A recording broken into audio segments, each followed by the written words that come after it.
Welcome to the Fighting on Film podcast, the podcast all about classic and obscure war movies, from the Normandy landings to the days of chivalry and swords. If it's been captured on film, we're going to try and cover it.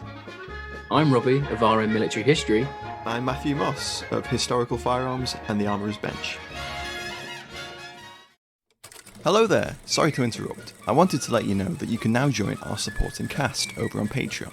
As thanks for your support, you'll be able to help us pick films, submit questions for guests, have first pick on brand new and exclusive merch, and much more. Thank you for your support. Now back to the show. Hello, welcome back to Fighting on Film. Now this week, in the weeks just gone, we've just celebrated 3 whole years of the podcast, Matt. Amazing. Go us. 3 whole years of us chatting about films. I know, right? We haven't even got to like kind listeners listening to us do it. I mean, yeah, exactly.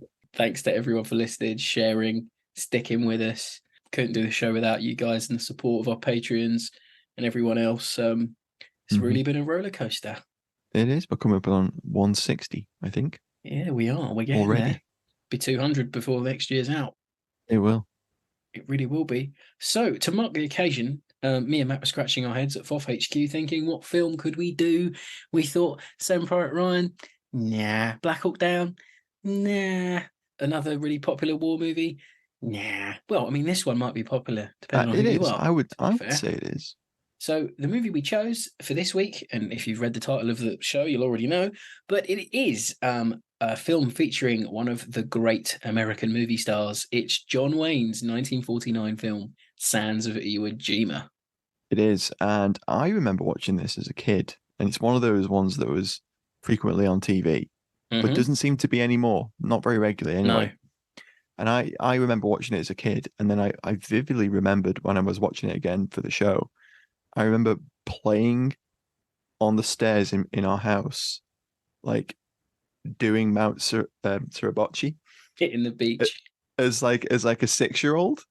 I love it. With a vacuum cleaner pipe extension. I don't know what I had. I probably had like a water pistol or something my granddad got me. But yeah. I had a plastic Tommy gun. You know the ones from the joke shops with the drum mag? Gucci. I had one of them. Nice. That was cool. Yeah. I like it. Nice. I remember seeing like half of this film on BBC One or BBC Two like years back. It's one of their movies where I've seen like half of it. And at that time, I probably wasn't into military history as much. So I've gone, oh, that war movie's cool. And just, switch the channel. But anyway, I think we should get into the cast. Obviously, this week, John Wayne is your main star. But I've called the cast section this week Cast, open bracket, close bracket, the Gunsmoke and Rawhide Club. And it will become evident as we go along. Yeah. But starting with John Wayne as Sergeant John M. Stryker, not Riker. Got that wrong on the Twitter the other day. Got absolutely pelted for that. I didn't notice. Oh my! No, I was thinking of the Lee Marvin film. I think. Oh, and I was like, is it Stryker or Riker? And obviously, I had a smartphone in my hand. I could have checked, but I was trying to get the tweet out. But you went with classic Maguire brand of getting the name wrong. We've just got to do it. It's just become a trope. Anyway, John Wayne, the legendary American actor, as I said, he was once voted the greatest male star of classic American cinema. And he famously didn't serve during the Second World War, as he was exempt from service due to not only his age, 34 at the time in 1941, but also that Republic Pictures, who he was contracted to at the time, being their only A-list star, might I add, threatened to hit him with a lawsuit if he broke his contract. And he also was family exempt from the American war effort as well. But he did apply to serve with the OSS in August of 1943. And if you check our Twitter, I've shared a page from that application, but he was turned down, something which was said to him he was bitterly regretful of in later life, and it's become a bit of a meme, a bit of a legend that he refused to fight, but it's not really the truth. I think the myth has outweighed the truth there. People always point to his name, his actual non-screen name, Marion, and like, Marion didn't serve and all this kind of thing. But I think it's really interesting that he applied for perhaps one of the more secretive branches of the US military. Intelligence community after being such a prominent public figure. Yeah, that's interesting. Yeah, interesting, isn't it? Yeah. Here's our newest spy, John Wayne. Like, it wouldn't work, you would can it? just picture, some unsuspecting Germans being like, That's John Wayne? I'm here to do some secret stuff, Pilgrim. That's the first one. The first one. But no, I just thought I'd set the level straight there if people didn't know. I think him not serving in the war isn't a reflection on him as a person, because he clearly wanted to be involved, and he did a lot of press touring. He did a lot of help with the war effort in terms of propaganda stuff and doing tours for troops. So he did his bit. I think that's fair. Exactly. But he's no stranger to war films. He appeared in The Flying Tigers, The Fighting Seabees, Back to Bataan, They Were Expendable, Ocean Pacifics, Flying Leathernecks, The Wings of the Eagles, The Longest Day, and In Harm's Way. And that's a lot of films. I've got a box set on my shelf. There's all John Wayne war movies, the John Wayne War Collection, which is pretty cool. Nice. Yeah, it's got all those classics in there. But he initially turned down the role of Stryker as he felt that he was too old at 42, but later took the part, and he was paid $380,000 for the role. Not a small amount of money for anyone. No. And he also received his first Oscar nomination for the role of Stryker. He didn't win, though. And he spoke to Alan Iles for a 1979 book on his career, and he spoke about being a reactionary actor, saying that he wanted to react as if a real person would, rather than act the part.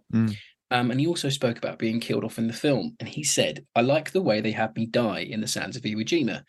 Dwan's a damn fine director. Guy hands you a cigarette, he says, 'Stick around me, you live longer, pow,' and he's dead. That's all."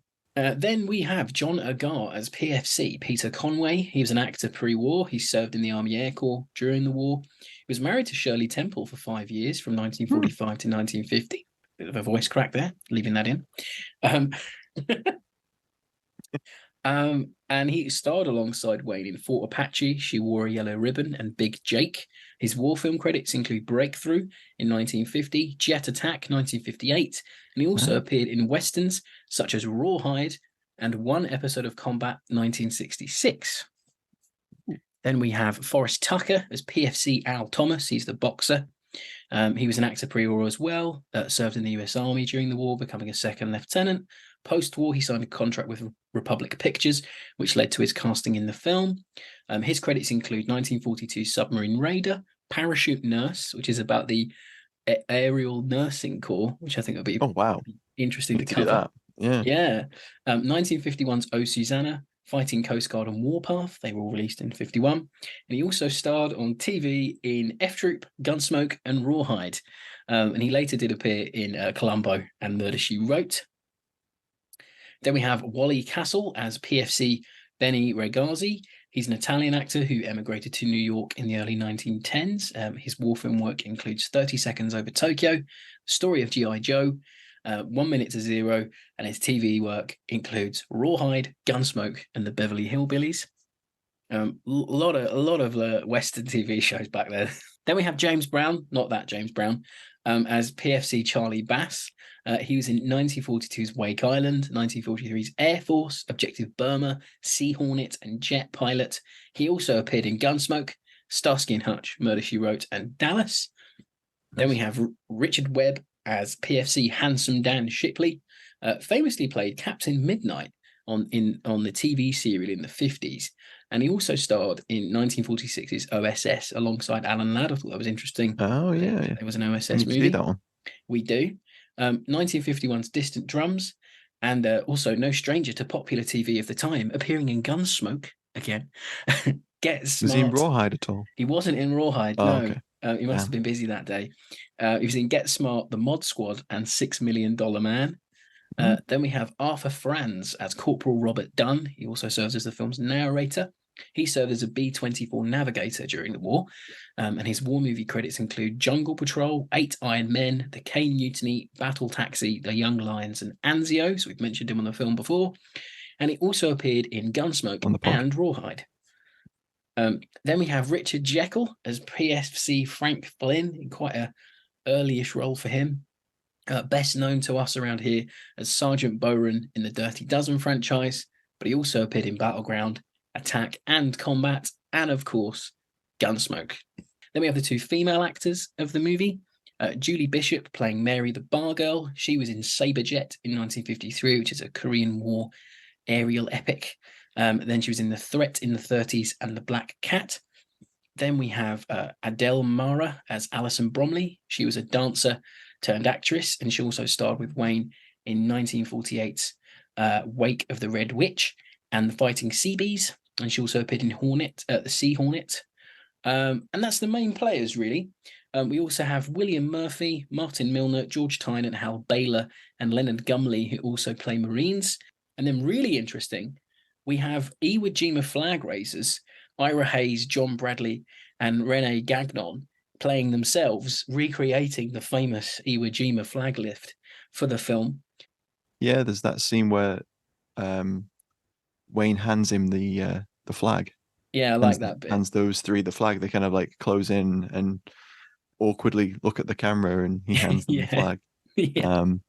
I did the Leonardo DiCaprio meme going, whoop. Yeah. It's Ira Hayes. Apparently, that is the actual flag that was raised. Oh, wow. Okay. The Marine Corps Museum at Quantico allowed Republic to use it for the film. That's really cool. That's really cool. Put into the LA Times anyway. Oh, wow. Ira and John and Rennie being like, oh, this old thing. Let's get it up again, lads. Come on. Yeah. Oh, quick, because I want us to do another War Bond tour. Other famous Marines play themselves, including First Lieutenant Harold Schreier, who led the flag-raising patrol on Mount Suribachi, Colonel David M. Shoup, who won a Medal of Honor during the Battle of Tarawa. He later served as the commandant of the Marine Corps, resigning in the 60s over the American involvement of the Vietnam War. He was dead against it. Wow. Yeah. Then we have Lieutenant Colonel Henry Jim Crow, a U.S. Navy Cross recipient, who commanded the 2nd Battalion, 8th Marines at Tarawa, along with 2,000 Marines who were used as extras. Yeah. And that's your cast. Crow is the chap with the waxed moustache. Who's in front of a LVT giving like orders and such. Really, really nice to see. I like how all the COs essentially are playing themselves. That's a nice little touch. It's good. It's nice that they get them in just by having like little radio conversation. Yeah, and it's like actuality stuff, so it really fits in nicely. Yeah, we'll talk about they've got that classic, not too comfortable on the camera acting style. Yeah, no, it's fine. It's a bit blocky in places, but it's absolutely fine, and it's great to have a movie where they've included them because it's very much a Marine Corps movie, so it's nice to have them involved. So Matt, maybe you should do production now, and then we can have the retro review. Absolutely. As you mentioned, directed by Allan Dwan. He started his career with silent films, including Soldiers of Fortune in 1919. He later went on to do films like The Three Musketeers in 1939, Friendly Enemies in 1942, Abroad with Two Yanks in 1944, and The Wild Blue Yonder in 1951. And in between that, a whole plethora of noir films, comedies, adventure movies, all sorts of different things. The film had a 1.1 million budget, although huge. Wasn't quite planned to be quite that much, but it ran over a little bit. And it turned out to be Republic Pictures' biggest film to date when it was released. The story was devised and then co-written by Harry Brown, and he joined the US Army in 1941 and then went on during the war to write for Yank magazine, and also wrote part of the narration around the True Glory documentary, which was released in 1945, which looks at D-Day and the Normandy landings. Yeah. After the war, he went on to screenwrite. He wrote A Walk in the Sun in 1945, Only the Valiant in 51, Apache Drums in the same year, Bugles in the Afternoon in 52, Eight Iron Men, another mention, in 1952 as well. And he later wrote a 1963 episode of Combat. Yay! Yeah. What one? I can't remember. I haven't got that in my notes. Fair enough. Sorry. Which was the one from 1966, Rob, that you mentioned earlier? I don't know myself. Don't come for me. So the film was co-written between Simon Mayo would have got that on their pod. Yeah, they'd have, known. Commode would have known that. I know, true. So Brown co-wrote the film with James Edward Grant. He wrote a raft of John Wayne movies later on. Some of his notable military-esque movies include The Plunderers in 1948, The Flying Leathernecks, which you mentioned a moment ago, in 51, The Last Wagon in 56. And he also wrote episodes of M Squad with Lee Marvin. He's got to get a Lee Marvin mention in there. Nice. And also he wrote the Alamo, which is, of course, the big John Wayne picture surrounding the siege of the Alamo, and Hostile Guns in 1967. Music was provided by Victor Young.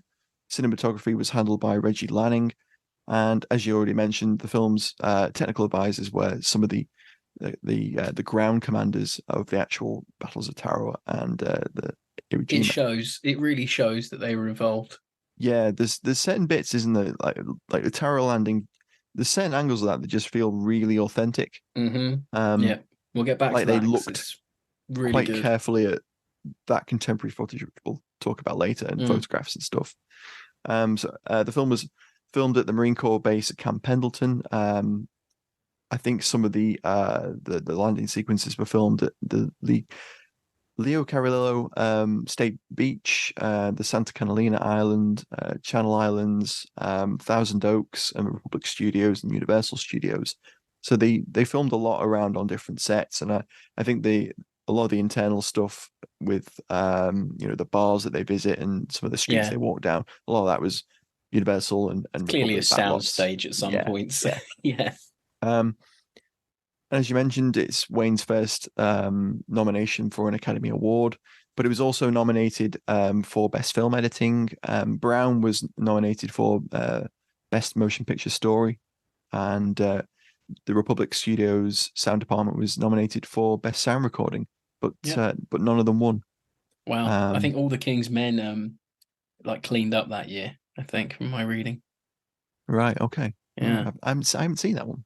No, I haven't seen that one either. I think it made or has made around 4 million in rentals since. I think I remember reading Whenever that. You see that figure on sites like IMDb and Wikipedia, I always wonder, when did that calculation stop? Yeah, exactly. Because I feel like some of those stopped in the maybe late 90s, 2000s. I think so. I mean, it clearly has made its money back. Most John Wayne films don't a profit anyway. So I don't think Republic even exists anymore, but yeah. No, I don't think they do. Moving on to the retro review this week comes from Variety from December 31st, 1948. 49, sorry. And they say, this is a vast saga of a Marine platoon whose history is traced from its early combat training through its storming of Iwo Jima's beaches to the historic flag-raising episode atop the sandy atoll on the morning of the February 23rd, 1945. It's loaded with the commercial ingredients of blazing action, scope, and spectacle, but falls short of greatness because of its sentimental core and its superficial commentary on the war. Interesting. I like that it does do that that classic thing of showing a platoon being molded in training and then throwing them into battle and seeing how they cope. And it's like proto Full Metal Jacket. Yeah. There's so many films have done it, like Heartbreak Ridge, and so many have done it. But yeah, there's a number of places where it kind of does sort of stumble a little bit, I think. A little bit. I think it, well, we'll get to it later, but I really think it spends a lot of time out of the training, out of battles that really do drag and do not a lot, in my opinion, to really establish anyone other than Stryker. Yeah, they're trying to establish all those characters. Yeah. But it doesn't quite work. No. You look at a film like Battleground, and that does it really well. There's a dozen other films you could pick out. If you take 40 years later, Heartbreak Ridge, that film does a very long preamble. Like 3/4 of the film is preamble of them getting ready for this op, or just being Marines, and that does a But it's less static than this. That's the thing. That Heartbreak Ridge is less static in its perhaps so. In its building up of the people. Like, I think this one is a little bit static. Like, when John Wayne's not on screen, I'm like, when's John Wayne going to come back? Because these ancillary characters are they're not boring, but they're just not interesting enough. No, they don't have the weight behind them in their characterization. Conway, like, they don't really. He's the most interesting one. I mean, obviously he's the main focus for them because he's the arguably second billing. Son of the Um, yeah, son of the dead um, colonel. Colonel, yeah, and he has the chip on his shoulder, which we'll talk about later on. But he begins to grate, honestly, Fair enough. for me anyway. A little bit. There's some characters where you're like, yeah, you're just in it so Stryker can shout at you, Yeah, kind you're of. just in it so Stryker can butt stroke you. Yeah, or fight Yeah, you, yeah. or hit you for having a coffee when you shouldn't have a coffee. Anyway, moving on to the one-word reviews, and we had another bumper crop of one-word reviews. Thanks It again for was, yeah. everyone who got Lots this involved. week. Yeah, I know. When you pick popular films, mate, you get popular response. Like It's who knew? it's always a surprise for me, Rob. I mean, phew, I know, right? we do so few of these popular films. I know, right? Going against the mission statement of the show this week, anyway. Anyway, so moving on with them, we have World War II. Paul Woodage says saddle up. Brian Williams goes with lock and load. Kevin Getz says in the minority here, but overblown. Historical firearms. Our very own Matthew Moss goes with Pilgrim. Doghouse Riley goes with Suribachi. David Current says The Duke. Eddie Bond goes with Marines. Tony Pollard goes with Course Content. We have Stephen O'Neill with Tremendous. Ian Miles says Cheese. Hobby Buzzard goes with War Dodger. And Dr. Grant T. Harwood goes with Surprisingly Good. And rounding us off this week, we'll go with Ian Gorey that goes with Gritty. I like the range of views we have there. There were quite a few, yeah. I think with John Wayne movies in particular, it falls down to whether you like John Wayne or not. Oh, Like, that's a very good point, actually. I Yeah, think that really falls into it.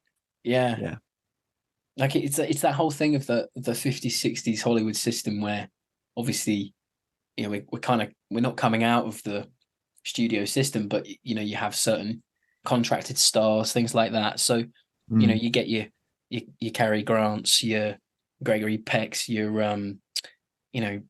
Jimmy Stewart's. Like and I think the personality trumps the movie. So it's like, do you like these people from what you've seen of them in the magazines, in the newsreels, whatever, interviews, post career, whatever. So like, if you like the actor, I think you like these movies. And I'm very much in the camp of I've never disliked John Wayne. Like, I don't get the whole, oh, John Wayne was a bit wooden, he was a bit this and that the other. He's actually quite a decent actor. Like that, yes, he gets typecast, but he's good at doing what he does. Like it's like Niven. Niven played the same guy in every bloody film, but we love Niven. Yeah. Well, yeah.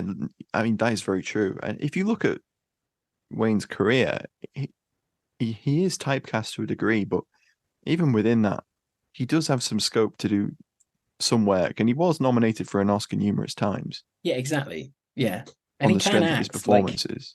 Like, he says he was obviously. I mentioned he said he was a reactionary, but he gets it. He gets emotional weight. He can do it. That works really well for this film because there's a number of sequences that are built into this where he is reacting. So there's the sequence when they land on Tarawa, and he is, well, they're all bystanders for a while anyway, but he's a bystander watching what's going on with the flamethrower crew and the demolition engineers that are trying to blow the bunker.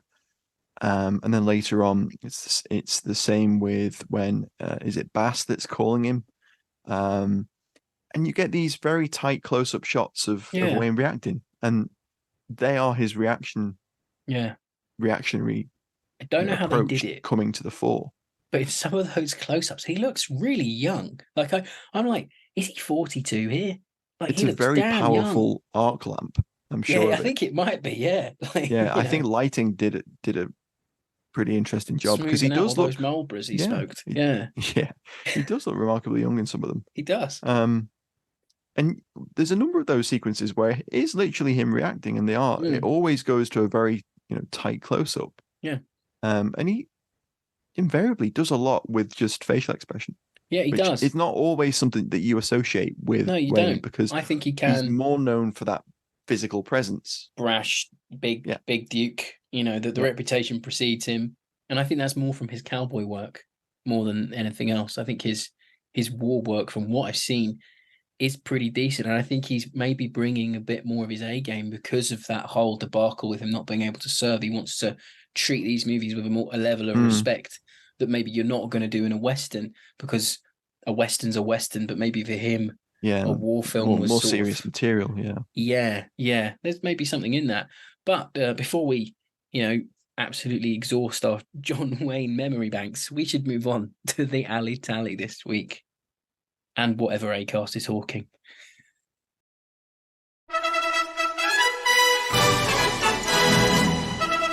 It's time for Ali Tally on Fighting on Film. My Ali Tally pick this week, and it's a bit of a, I don't know would you call it meta? Would you call it? I don't know whether it's ethereal or it's not a piece of kit, essentially. So my Ali pick this week is the things we see through the stock footage. So there's copious amounts of stock footage cut into this movie. They're primarily from 1943's With the Marines at Tarawa documentary and To the Shores of Iwo Jima from 1945. They're both on the American National Archives YouTube channel. You can see them very freely. And they are fantastic pieces of documentary making. Colorized footage mixed in with stock black and white footage. Really good stuff. So in the movie, we get some really cool stuff you just don't get in other war films. So you have Dodge WC-63 T-45 rocket launchers pummeling Suribachi. My dad used to own a Dodge weapons carrier, and I begged him to turn it into a rocket launcher truck. I begged him. He wouldn't do it. Put some 3.5s on the back of it, Dad, I know, right? How cool are they? I must make a YouTube video about them sometime. They're just really cool. They're used in Korea as well. We should do it together. I have a folder full of stuff on them because I meant to do one. American World War II, Korean War rocket launchers coming soon to YouTube channels near you. And then we get some Sherman tanks that were fighting in Korea. One named, which is a Fisher M4A3 Sherman, called Comet 38 with Widowmaker written on its barrel. She served with the US Marine Corps 4th Tank Battalion during the battle. And there's also some American Hargo tanks and LCTs, Willis Jeeps, things like that. But it's not necessarily those things alone, but it's how this stock footage is cut in. And obviously that's a trope in itself of the 40s, 50s, 60s war films cutting in footage when obviously, we can't afford a destroyer, so we'll just show a destroyer shooting stuff. But this is one of the much better ways of this being used, because you're replicating Tara or you're replicating Iwo Jima, but you're cutting in footage not just because you have it to use, but you're using it in a clever way. So totally. There's a section where Thomas has a cup of coffee and he doesn't go and help his mates and they get killed. But there's a section where he's going up to meet them, which is cut in of an American soldier on his own, going through the battle wreckage of Tarawa. And that's just such a great way of bridging gaps between scenes, but using that stock footage to your advantage rather than just going, hey, tanks, hey, rocket launcher. You're actually using it in a clever way. It's much more deft, isn't it? It's handled very lightly. I like the way they do it. I agree. And there's sections where obviously I've seen those documentaries a few times, but I'm not saying like I'm any expert on it, but there's sections where if you're seeing this for the first time, you might not realize in certain sections you're seeing stock footage because it's cut quite well.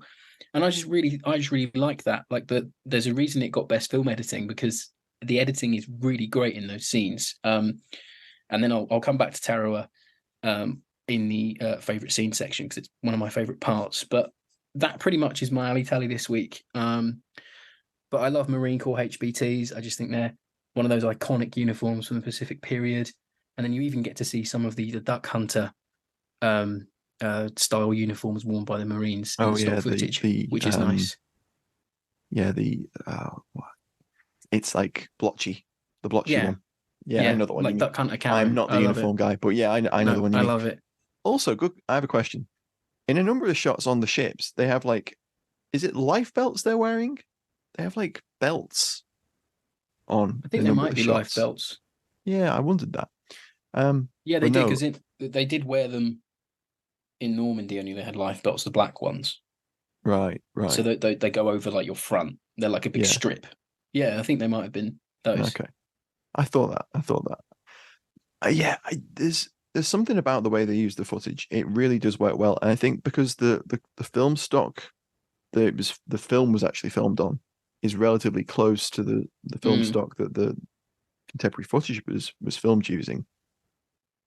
I think it works really well, because sometimes it's great. You see films where they do it, even films in the 50s that do it, but the difference in stock is just too much, so high, and you can see it instantly. Where the contrast is completely different, or it just doesn't quite gel. But that was the example you gave of where Thomas is coming back from grabbing the coffee and the ammo. That was, as soon as you started talking about that was the exact scene that my mind went to. Yeah, and there's other sections where it's like 2 seconds of footage. Yeah, exactly. But it adds a really nice scale. It's completely it works so well, because it's just a tiny little just bridges you to the next scene, but it's nice because you get movement that actors wouldn't necessarily think of doing, and it just adds this level of authenticity to what the actors are doing. And it really, really helps. And obviously having all the Marines as extras as well, like, really helps the movie. I'm pretty sure some of those guys must have been on Iwo Jima and Tarawa. That it's just, the odds are obvious on that one. There must have been some guys who did all three things, or one or the other. But it has like a really enriching quality. It really helps this movie. So before I let Matt have his pick, I've got one more pick, and we have to mention it. It's lock and load, as we heard in the one-word reviews. As they're about to get in a landing craft, the chap just looks down at the guys and he shouts lock and load. It's really quick. But that's the first time it's ever said on screen, or any piece of film, any piece of media that it was said in. Really, really cool. And apparently that term has been used since at least 1940. It was printed in the manual it was printed in the basic field manual for the M1 Garand. Printed on page 79, and it says with I checked, it says with dummy rounds, lock and load. So it's in there. But then cool. There's a train of thought that said it was used from 1899 when someone said it as well. So no one's really sure where the term fully comes from. But in this movie, it's the first time you hear it, and obviously it's gone on to be a proper military term. But yeah, it's nice. I like it. That is cool. I like that too. Also, one thing I did notice was towards the end of the film, when one of the platoon is killed, he's Jewish, and he recites some Hebrew as he's dying. Yeah, that's nice. And I thought, oh, God, that must be one of the earliest instances of Hebrew being in a film/war movie. Yeah, an American film at least. Yeah. Just thought it was interesting. No, it's nice. In terms of Ali kit this week, there's loads. I mean, even if you cut out all the great, contemporary footage, there's some really interesting stuff in there. You've already mentioned the flamethrower tank, and the rocket launcher trucks. They're really cool. And the Japanese Hargos and stuff. But we've got John Wayne as an NCO, purely armed with a M1 Garand, which it's nice, isn't it? Seems to be, like in later films, the NCO, they're always seen with either an M1 carbine or a Thompson, and that's not wrong. No. But it's interesting to see an NCO throughout the whole film with a Garand, and perhaps that's because of Wayne's stature. Maybe he wouldn't look. I mean, he dwarfs he dwarfs that Garand. He makes it look tiny. He definitely wields it, which I'm sure we'll talk about in a moment. In terms of other stuff, I really like seeing all the LBTs in those sequences, really cool. Even the actual sequences where they were filmed. Some of the M2s are actually being used. The heavy machine guns are actually being used on the LBTs in the Tarawa sequence. There's an M19 19A4 giving some support. There's an M2 flamethrower, which I think we'll talk about probably during favorite scenes. There's a 1903 A3 Springfield in the training montage. There's one in the landing craft in the Tarawa sequence as well. Is there? Yeah, the guy's got one. And I think that in its own way, maybe not intentionally, but it does show the US Marine Corps and their history of procurement and the issues that they had during the war, which is, maybe unintentional. But I like the fact that it was in there because, they were still being used. Yeah, oh, totally. Yeah. Then we've got, there's a couple of M1 carbines. The platoon leader, or the company commander has them. And there's a couple of others in the background.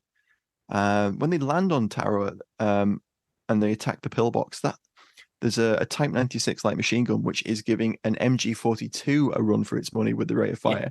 I know, it is blasting. Hell for leather. Yeah. Like, they must have got a rate of fire in the lock or something to get it to fire. God knows what he's doing. The Type 96 has a rate of fire of about 550 rounds per minute, which is like a very steady rate, where it's not the buzzsaw that you get in those terror sequences, which is like 1,000 rounds per second by the sound of it.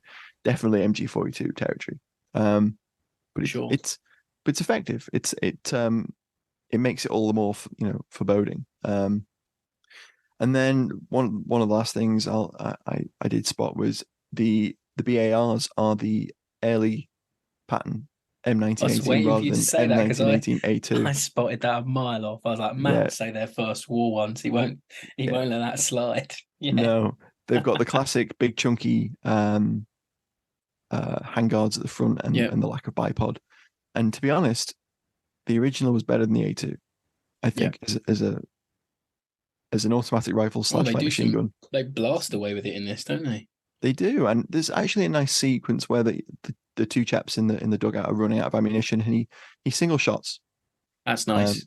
Yeah, and that's a good inclusion because it just adds to that we're running out of ammunition. And there's a bit where the guy like pulls the bayonet, a very alley bit where he pulls the bayonet out of his backpack, haversack, and slots it on. I like that too. I'll say that as well. That's probably the most M1936, or was it M1937 pattern webbing? Can't remember, but that's the most of those haversacks I've ever seen on film. Like, there's a bit where guys, and I know it's not stock footage because I went and rewatched the Tara doc to work some stuff out, because I'm a nerd. And that shot of the guys getting out of the LCT, which is like a close shot, and they got like about 20 lads or what they're getting out. They've all got that webbing on, and obviously that's because the Marines are involved. The kit's still in service, definitely. But to have that is really nice, and then to have guys taking them off and just run the rifle belts is really nice. I think I spotted a Thompson in a background shot where a guy had it like up on his, like he was just holding it up, but I couldn't be sure. But there's definitely one or two in the stock footage, but I guess that doesn't count because it's real. But I think for Ali this week, in terms of kit the movie's got, I don't think there's anything wrong that I can think about, really. Not that jumps out, anyway. No, there's a replica, well, they've made their own flame-throwing Sherman, and it's got an extra barrel, and that's not right. It should be a little sort of nozzle stuck on the hull with a trailer behind for the petrol. But I must have assumed they've rigged their own. I wondered whether that was a post-war. Yeah, I wonder whether that was a post-war. It could have been tank. It could have been. I'm not hot on my flamethrowing tanks. No, I tried to find out and I couldn't find anything. There was a couple of like models that showed that, and they associated them with the Korean War. But then when I tried to like dig a little bit deeper, I just couldn't find anything. Because maybe some Korean War flame tank experts out there can set us straight on Twitter. Let us know. Yeah, please let us know. In terms of Japanese kit, again, there's Arisaka rifles. There is. They don't look 100%, but they're fine. The kit's all right. It's not right. It's not properly right for Japanese Second World War. Yeah, there's no helmet covers. No. The officer's wearing he's got the white shirt underneath the actual jacket. Yeah, which I don't think that he would have been wearing in probably at that point in the battle. But it's fine. The amount of screen time the Japanese actually get in this is like nil. Remarkably little, isn't it? It's just a couple of ambush sequences and pick up shots. That's it. And there's possibly, and I don't know if you saw this, but I think we might have a contender for the most unsafe use of a blank firing weapon in a 50s war film. There's a section in the Iwo Jima section where they're going up the mountain, and a Japanese soldier comes out and he stabs the Jewish troop, the Oh, yeah. Jewish soldier, and then the That's guy right. with the BAR gives him a burst, Hoses but him, yeah. it's so close that you see whatever they've packed that blank with, and the muzzle flash, you see it like make his jacket ruffle, Ooh, and I'm like, at that range, you do some damage with a blank, and it's that is just, close. I was Yeah. like, wow. I rewound it a couple of times. I was like, that definitely hurt. It's like about a yard, like Yeah, exactly. a meter or so. Not a lot. Not a lot of Yeah, distance at all. you just imagine that, film health and safety didn't exist back then. It's absolutely fine.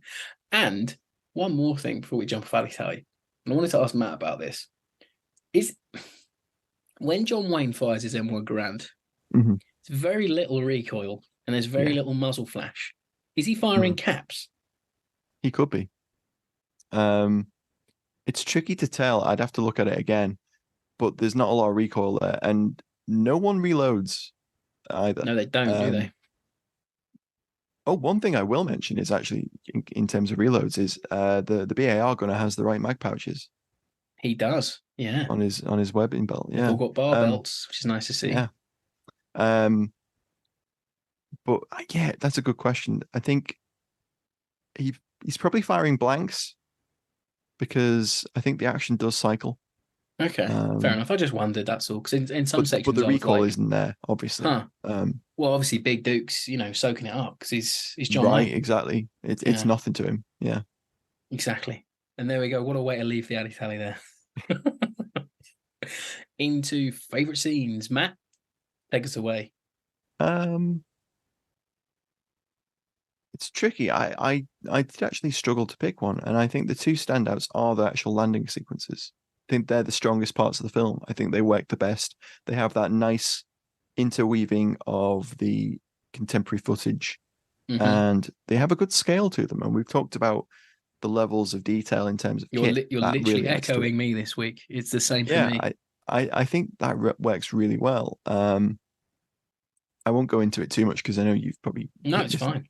have some thoughts on it too.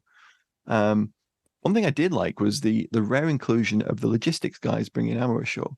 That's nice. Yeah. And they're like, "How's it going up there?" And the same with the mortar crew as well. Asking, "How's it going? What's it like up there?"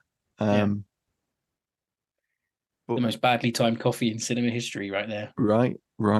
This if is only he'd just gotten the coffee and gone. I know, but right? No. It's showing how raw they are still, isn't it? That's the reason. It is. Yeah. And that's a nice little bit of nuance, to be fair. Another thing that I actually liked was the grenade training sequence, which is classic. There's so many parallels with this film and Heartbreak Ridge. It's actually, it really is. As you think about it, they kind of whoever made Heartbreak Ridge really liked Sands of Iwo Jima. For sure, you can see the similarities. You have that range danger situation again, where a grenade throwing range, and a young recruit, or he's not a recruit because he's joined the platoon, so they're just doing some remedial training, I guess. Getting ready for the next operation. A young Marine throws I think it's an M2 grenade, and he lets go of it, and it rolls backwards down the embankment. And John Wayne kind of leaps onto Conway and saves him because he's preoccupied reading a letter from home. Yeah, the cliche. Yeah, there's a lot of those in this film. Gee, I better read my letter on this live grenade range. What a perfect time. I like that scene. No, it's good. It's an all right one, yeah. I don't know whether you're going to mention this, but the flamethrowers, are you going to mention that about Tara? So, I'll mention that, and then you can. There's a lot of them. I know that. Your favorite parts. So there's a really nice section where there's two flamethrower guys that go up, and that's kind of a recreation of Lieutenant Alexander Bonnyman's Medal of Honor winning action. Nice. So he led a team, which is great because I'll talk about. He's actually in the film. Oh wow! Okay, missed him out on cast. Well, he was killed. So he was actually killed during the operation. So he's in the contemporary footage. I see. Sorry. Yeah. So what they do is it's that clever use of footage again. So they include that Medal of Honor winning action where he led the flamethrower team, but they change it slightly and have John Wayne throwing a couple of satchel charges into the bunker. And a little bit later on from that sequence, all the Marines rush up once the bunker's destroyed. They all rush forward and they're firing over the ridgeline. And then the film splices in a little bit of contemporary footage, and it's Bonnyman's team getting ready to go up to the to another bunker. So it makes it like there's another bunker. That's nice. But it's actually the actual event that they've just recreated. I didn't know that. Wow. Yeah. Yeah, that's so great. he leads that up and actually shows. You don't see him. You just see him and the team attacking the bunker. But again, there's another classic trope there. It's the classic demo guy doesn't quite make it to the bunker with the satchel charge. Yeah. And the lead character has to do it. How many films are we seeing that do that? 1,000. I think it Steve even happens McQueen in died doing Hell it. is for Heroes. Yeah, I was about to say that. Yeah. There's definitely a few more. There's definitely a few more. Longest Day. I think Jeffrey Hunter gets it doing that. Yeah. So many. But anyway, you pick the same scene. There. If you see a satchel charge in a war movie and you're not the main character, don't volunteer. Don't touch You'll it. buy it in 2 seconds. So I echo Matt this week. The Tarawa landings and the Iwo Jima landings, they do have the great scale. But for me, the Tarawa section, I think stronger is the wrong word, but I prefer it in the way it was filmed because the footage use is just expertly done. It's seamless. But I like how it does show Wayne's character. It shows Stryker as this battle-hardened veteran. He's only battle-hardened in Guadalcanal, but I'm sure he was a pre-war Marine as well. You get the feeling he's been in for a while. Well, they mentioned he was in China with Thomas, don't they? So he's been in since the 30s. He's seen some shit. And they get on the beach, and you've got all the guys getting out the LCTs, and then they stack up on that sea wall, that like the dock kind of area. Against the logs. That's it. Yeah, the logs. That's it. That's quite a iconic picture of Tarawa, filming of Tarawa. And the way they do it's really good. You get ancillary characters being killed off, willy nilly. This film loves doing that. I'll come back to that in a minute. Classic trope is the young lad losing it and panicking, running off and getting killed. Yeah, I'll come back to those deaths in a bit because they rankle with me. We've never seen him. He's not even like one of the characters. He's just there to be killed on Tarawa. He's instant. Exactly. Yeah. It's a little bit irritating. But it shows, Stryker's battle-hardened reputation is valid. The men still hate them, but he proves his worth to them. Whether they like it or not, they have to follow his rule and his lead. And he does get many of them back off of Tarawa. But again, I'm going to come back to this splicing of stock footage because it's just so well done. I think it's got to be up there with one of the finest ways of doing it. It also holds my favorite is the wrong word, but my most interestingly fascinating piece of footage from the Pacific Theatre. So there's a small clip, and I'm not sure if anyone would know it. It's in the Tarawa documentary. You can freely go and find it. There's a clip of Japanese troops running across an open area, and there's 2 trees and there's 2 Marines covering this little clearing, and you see a group of Japanese troops run across, and the US troops take a few pot shots at them. Then I think it's a smoke grenade or something explodes, and there's loads of smoke, and they get covered. As far as I'm aware, that's the only instance of footage, I think, from the American Pacific campaign, because I know there's some from Indian troops fighting in the Pacific, and there's some of New Zealand troops fighting in the Pacific, of both sides being captured on film at the same time, not after the fact when they've been captured, not dead on the floor or something like that. It's both factions on screen at one time, and it's a really small clip. But I've always found it fascinating. There's the way I found out about it. Didn't the Pacific recreate that shot? I think it might have done, actually, given its recreation. There's a documentary about combat cameramen that was on one of the Saving Private Ryan special DVDs, and it's all about that. And Tom Hanks presents it, and they said in that it's one of the few instances of both factions being on screen, and I like the way it's used. Very I just cool. like to see it in film. It's really great. But then that Tarawa section is just really well done. You get obviously the bit with the coffee, momentary lapse in concentration, your friends die. and you get reprimanded for it later. You see how raw these guys are, even though they've had all of their training in there and they think they're up for it. They, they want to get going, and Stryker's just like, you'll have plenty of time to get at them. Now's the time to take cover. And we finally learn about Stryker and his reputation in combat, things like that. We might, up to that point, we've seen him as just be this hard, no nonsense, take no shit guy who's training these troops. But in classic sort of grizzled NCO fashion, once he's in battle, he proves his worth, and obviously he does with the satchel charge. But then he also shows that cold, bitter sort of seeing the day through kind of thing, where they have to hold the line in the evening, and you've got that man screaming for Stryker to come and get him, and Stryker just doesn't waver. He's like, no, we've got to do a job here. I don't know whether I'm imagining it, but I feel like I saw a bit of a welling up in those reaction shots, in those tight reaction shots. He clearly knows what he should do, but he can't do it. I like that. It's where that characterization that Wayne's putting into it, and where Stryker comes into his own in those scenes. I think when he's not in battle, I think the character is too cliched for me at times, and I think obviously every other scene with Stryker in is just to build up to that death at the end with the note, with the letter. I think on that note, we're moving into final thoughts territory. Yeah, as we always do. I have a couple of issues. Do you want to go first? Sure. I feel like it's a film very much of its time. And sometimes we say that when it's a derogatory thing, in that it's a film that has sensibilities or says things that just aren't. Well, there's definitely a lot of anti-Japanese sentiment in this. If There's watch. A great line where John Wayne calls the Japanese little lemon-colored characters. I know. I was like, wow, which is a bizarre derogatory.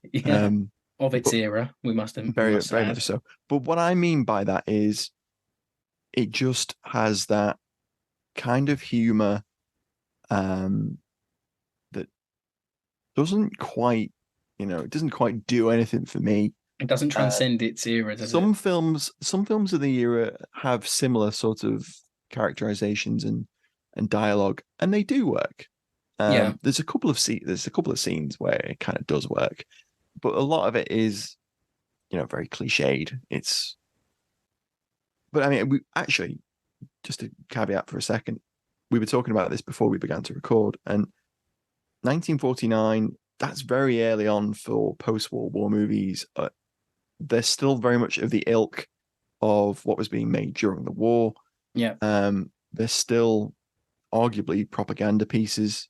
And I think it's early on in those tropes, so perhaps it's a little bit more forgivable. But I just found Wayne's death to be really cliched. It was that happy death. He's expressing, I haven't felt this good in, however long, get shot. I thought it was quite hard hitting. I thought it worked. What didn't work for me was the letter reading after. Oh, I was about to go on to that. Yeah. So I feel when Thomas reads the letter, it's heavy-handed. Really heavy-handed. The sentiment's there. That's nice, but it's just a bit heavy-handed for me. The bit where Conway then goes, all right, let's get back in the war.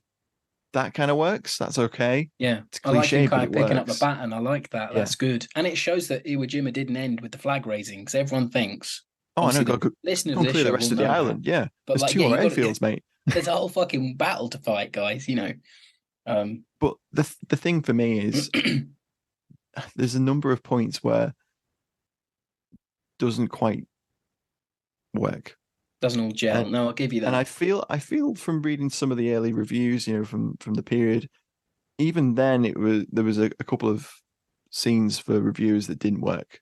Yeah, well, people are worn out. They just had 6 years of this. They know it. Yeah, but we're entering that golden age of war movies. It's 1950s, 60s. So it's paradoxical, I would say. I think those 50s, 60s war movies, they're not straight a lot of them aren't straight recreations of battles. They're, adventure films set in the war, or they're oh no, I totally agree. films So about as time a goes ship on, or they something. diverge away from whatever they Yeah. were and Yeah. become much more. They're movies set against war almost. Towards the end, in a aren't they? sense. Yeah, your thing about the death of Stryker really, really does harken to my big gripe with this movie, is that every death is just laboriously carried out. So when the minnow characters who don't have a lot of lines, or just just learn a little bit about them, when they get killed on the beach in Tower, that's fine because they're dead and the movie moves on. Doesn't hang on them. They're shot. They're killed. That is a lot more hard hitting than having every single character who we know a bit more about having a Western style quippy death near the end. Like when they get to Tower, the movie really does it badly. I'll get a good night's sleep. Yeah. When they get to Iwo Jima, that sort of stuff starts happening, and it just rankled with me in the sense of, you get obviously it must be an early cliche of this, but you get the young soldier who's reading, being, hassled for being a bookish guy. Then he gets killed, and you see the name of the book in his top pocket, and he was like, "We were young once," or whatever it was. And I was like, "Oh, for God's sake, like, come on!" And then you have the guy who goes, "Yeah, I'll get a good sleep tonight," and he falls, and I'm like, "This is Western, like, B-movie Western death stuff." And I tried to think about it contemporarily, where I was like, if I've just lived through the Second World War and I'm American, there's a high chance that someone in my family has fought, died, come back, or whatever. I would feel that it's cheapening these boys' like wartime efforts in cheapening their deaths in a way. Like there's a way to deal with it, and it just that really annoyed. I don't know why, but the thing is, sorry. No, I was just going to say there's a couple that do work. The guys that run out of ammunition that are attacked and ambushed, that one works well. I see, but even he gets a quippy death where he's like, "Where were you?" And I'm like, "We don't need that." He don't die. He come back. Oh, he comes back. Yeah, he's the guy, the lance corporal that comes back in the tent. And he tells Conway. I got really GI blind in this. Everyone merged into each other. Oh yeah, I couldn't pick him out, but he must be that guy because he's the only one who would know. Of course, yeah. So, but my thing there, I would have shot that scene differently, because I think when the Japanese guys ambush them, it looks bad. So I would have had them just go into a trench, and you see the top of the trench, and you see the Japanese guys rise up and bayonet them, and then perhaps when the guy comes back with the coffee, he could have, grabbed him out or something. That scene just didn't. It was nearly there, but the emotional hit of him finding his mates could have been a lot more hard hitting, and I think that's just movie making of the time.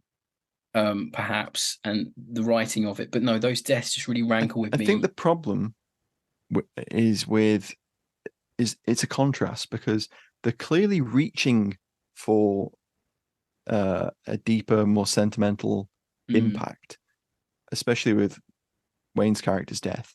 But then with the other members of the platoon that get killed, some of them going up the mountain, that it's blinking, you miss it, they're gone. You get one 2-second shot of whoever it was, and that's a lot. I think better. The contrast between that and the more slapstick, for lack of a better phrase, it just I don't know why it's annoyed me. The more empathetic deaths, they kind of clash. I think they do. There's a marked contrast between the two. Yeah, and then like my other main gripe is just I think, as you probably agree, the start really drags. Trying to set everyone up. Like Battleground does it, but it does it in a different way, because they're going from A to B, and you learn about them while they're going from A to B, rather than being in the same position. And then I feel and no one in New Zealand sounds like they're from New Zealand. No, I know, right? Conway marries a New Zealand girl who definitely doesn't sound like she's from New Zealand. Needless. It's needless. Like I just felt all those scenes were just typical like, nearly Yes. 50s B plot of having a B plot. Well, those sequences have that swelling romantic movie music of the 40s and 50s. I don't need it in my film about They Iwo have Jima. terrible, clunky dialogue. Yeah. Flags of Our Fathers made that work because of the way that movie was made and the way the story was being told. I expected to see these guys out of the army, out of, doing their war bond tours, things like that. But like in this movie, I just feel like, please get to Tarawa, please get to Iwo Jima. So what the characterization that you're trying to set up here actually means something. Please. Yeah, the film really picks up. Yeah. Once they get to Tarawa, and then it kind of slows down again where they're back on leave and stuff, and it doesn't really. It kind of develops Stryker a little bit. Yeah, when he meets the hooker. Yeah, and finds their baby, in the next room. But you could have explained him having a kid another way. Like you could have had Conway and Stryker having the chat about, I don't like you. I'm not going to make my kid join the Marines. God. That's the way to show there was him having so much. Son. There's so much you could have done there. Conway has, daddy issues, for lack of a better phrase, where his father's a former Marine, Marine Lieutenant Colonel or whatever, and he's died. And his father never thought he was good enough. Yeah. Couldn't hack it as a Marine, etc. So he's trying to prove something to his father. Stryker then becomes the ad hoc father figure who he's rebelling against. And Stryker just really can't be bothered with the drama. And kind of just time to grow up, Pilgrim, a number of times where he's just like, can we not do this? You just get that vibe. Yeah. But there's so much where you could have had a conversation with them instead of that sequence with the woman he picks up at the bar, where he tells him, I'm going to be a father. Wayne says, I am a father, but I've made mistakes, which is ham-fistedly pushed into that letter at the end. It's all kitchen sink shit, and I fucking hate it. They could have had a conversation about Conway's father, and it could have all come together a little bit better. Yeah. And the payoff between their relationship, where he throws a shovel at the Japanese officer with the sword, tiny, which is great. But then it's I hate the bit where he goes, "Thanks, Marine." They're like, "Oh, okay." Yeah, I know. There's parts of the movie that just don't gel, and it annoys me because it takes away from what is a very good second half. Apart from those scenes when they're out, when they're not in theater, it drags. But apart from that, and I'm going to sort of retcon everything I've just said there. Apart from that, we loved it. On that, it's absolutely fine, and it watches well. Like it's a proper Sunday afternoon movie. Like it is. It's one of those films still that, very good within the war movie genre.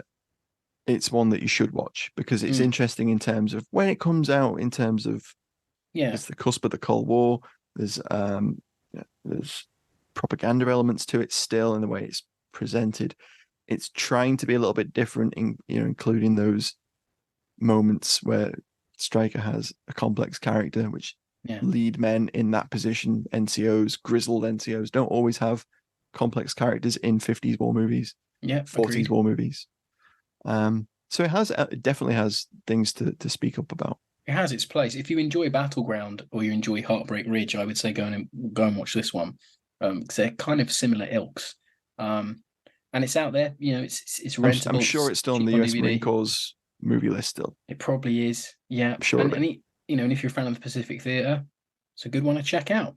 So I think that was 1949's The Sands of Iwo Jima there. First John Wayne film under the belt there, Matt. Yeah, maybe we'll revisit John again.